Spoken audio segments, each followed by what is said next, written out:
Hey guys, welcome back to another episode of Fat to Fab, and I'm actually redoing this video, and that's why this video is late.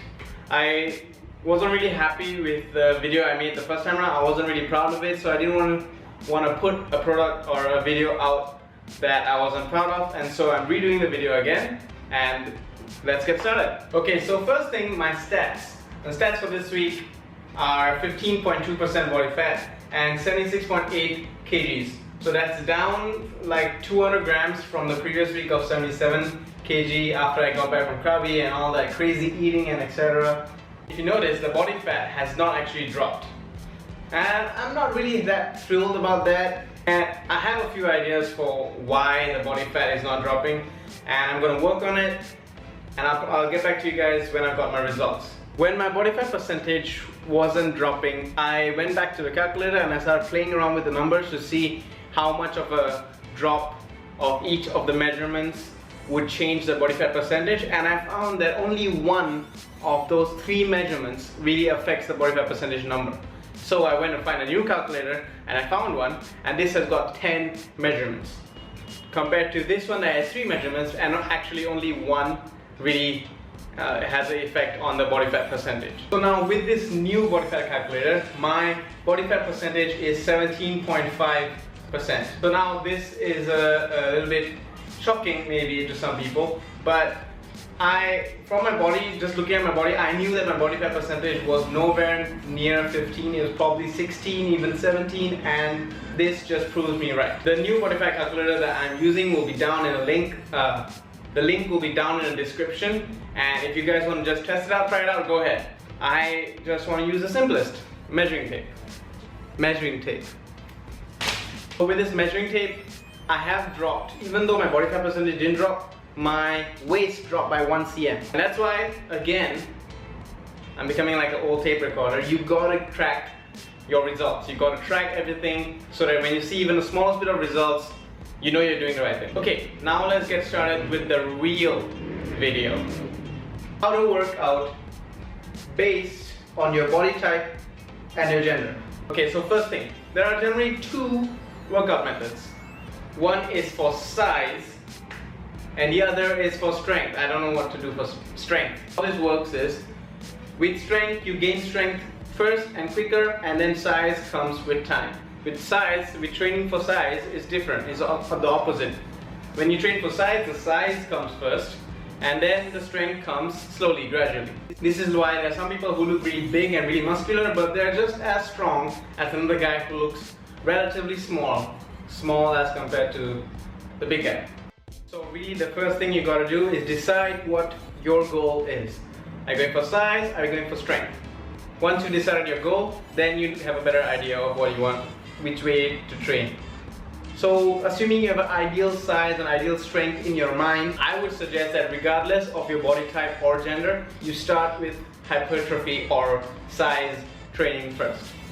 That's so you can see how well your body reacts to the resistance training, and also having a bit of muscle mass helps you to burn calories and burn fat by so much. Like, it really speeds up that process. You will start burning fat and burning calories just doing everyday things. Once you've trained for 1 month on hypertrophy, you'll get a kind of a feel for what your body, how your body responds to it, etc. And then you can go from there. You can mix in strength and size based on what your ideal is. Like for me, this is close to what I would say my ideal size. I don't want to get bigger than this, so I train right now primarily for strength.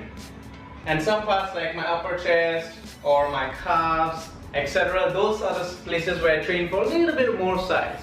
That's it. Okay, now gender. I would say for males, what I said previously really applies, because a lot of guys that I know either want to grow big, or they want to get shredded, or they want to put on some muscle, they want to become a bodybuilder, etc., etc., etc. It's all this about strength and size, strength and size. But with women, I think it's a lot more complex. So I would say that there are 3 looks when it comes to women. 1, the female bodybuilder. Female bodybuilder trains for size. It takes a lot of work. It's really impressive to see when the female bodybuilder is on stage or in photos, etc. And it takes a lot of hard work. But if you want to become a female bodybuilder, you got to be sure that you want to be muscular, you want to look jacked. Wow, that is impressive. Damn, I wish I had a body like that woman. You got to be okay with that kind of stuff. Then there's the second one, which is fitness models. Now these women, they train to look lean and toned. They do get ripped and they can show their abs, but they tend to go for a little bit more of the feminine hourglass shape. They definitely have the muscle mass, and their bodies can really range from pretty muscular to really lean and toned, not so much as much muscle mass. Female bodybuilders, they achieve that almost purely through hypertrophy, and like I said, hypertrophy does give you strength as well. So that is why you do see a lot of huge bodybuilders training with really heavy weights, because strength does come with size. Just that when you train for size, you won't necessarily be as strong as a small guy who trains only for strength. But okay, so for fitness models, female fitness models, they do that through combination of weight training and cardio. Third, Victoria's Secret models.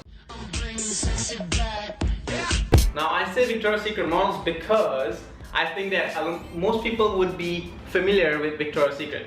I mean, who has not seen a Victoria's Secret, like a big plasma screen TV, and you're like, damn!